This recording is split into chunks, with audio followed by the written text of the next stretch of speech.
Day 8, meal number 2.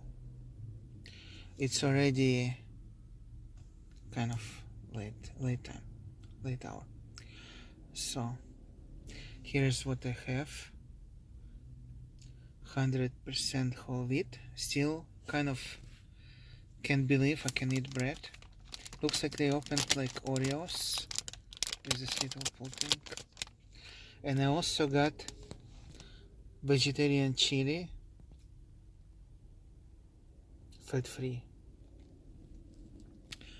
And that's what I'm gonna eat and watch my daily Mcdougall.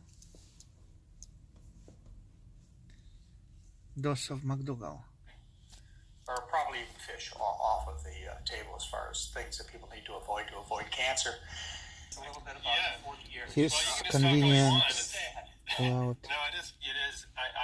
We talked about this in our last interview. I know it has to be frustrating as a Smells practicing awesome. physician to see so many people, suffer and die needlessly. It used to be frustrating.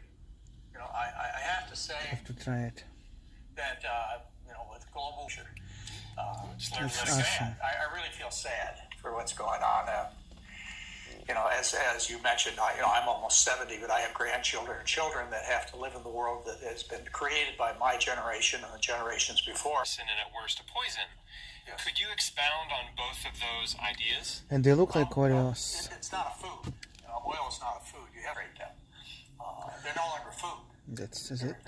I'm documenting my day 8, second meal. Chemicals of similar I'll nature. probably finish And so the oil canvas is that. It's not a only food. one bread. It has none of the But it's awesome protective, that I can eat bread on this diet. environment around it, like the vitamins and minerals and proteins and fibers and other phytochemicals that made the oil an important component of the food. And so when the food is digested, all the vitamins, minerals, and other components of the food go in with the oil and cause the oil to act properly within the body, within the cells. Without that surrounding environment, you have an isolated substance, which is easy to understand that isolated substance, the concentrated nature of the substance, makes it easy to be stored in the body as body fat, and also ends up on the skin. It wouldn't be too hard to imagine that oil must go someplace, and particularly a problem for young people, teenagers, where they have this terribly oily skin, which results in bacterial growth and acne. So the other thing we've known since the 1920s, studies have been done where they've set up experiments with animals, and they feed them various substances, protein, carbohydrate, various food substances, isolated oils, and so on. And we've known since the 1920s and well established by the 1940s that fat, all kinds of fat, animal fat, and vegetable fat in particular, promotes the growth of cancer. The number of cancers found in the animal, the speed of growth of the cancers, the size of the cancer, they're all affected when you add oil to these type of animal experiments.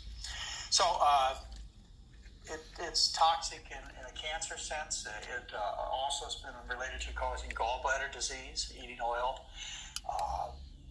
Some of the oils that were used back in the 70s to try and prevent heart disease, they were the polyunsaturated fats, corn oil type substances that were used, mainly omega-6s.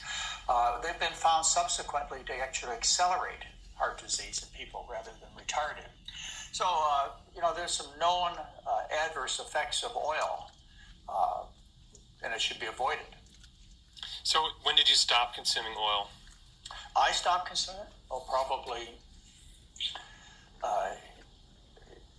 as an active effort. Doesn't mean that occasionally I might be poisoned at a restaurant, which I avoid. I really avoid with great effort. I understand. I pick my Mexican restaurants very carefully when I go out and have beef burritos. But I changed my diet pretty severely back in 1977. So that was a long time ago. That was almost 40 years ago. And at that time, did you see some of this oil research? Oh, yeah. See, Yeah. I started studying the research back in 1976. And by 1977, I pretty much knew the things that I know today. And certainly by 1979, Pretty much everything I'm telling you today, I knew. I had the research papers. If you came over to my home, I'd take you down under the house where we have a space under the house, and I keep file cabinets. I've got 5 large This file bread cabinets is of research 1 gram of I fat, collected during those years. I guess, per The serving. situation was I was a medical resident at the Queens Medical Maybe Center I'll in eat one more Honolulu. bread. And on the same grounds as the Queens Medical Center Hospital, where I worked in Honolulu, on the same grounds was the Hawaii Medical Library. And so I was on call a lot, and some of the times I didn't have to work. And I got time away from my duties at the hospital, and I would go over to the library. And at that time, we didn't have computers. We had something called the Medicus Index, which were large books. I mean, really thick books, and there were many of them. I can't even recall, but a long row of books. And you'd go look up something like you'd look up cancer and then subset food or fat, and it would list the articles that had been published. This is all hand-done work of published articles. So I'd go look them up, and then I'd go through the stacks of the library, even into the basement of the library, and I'd find these research papers and to copy them, because copies cost 10 cents a piece. I couldn't afford to copy them.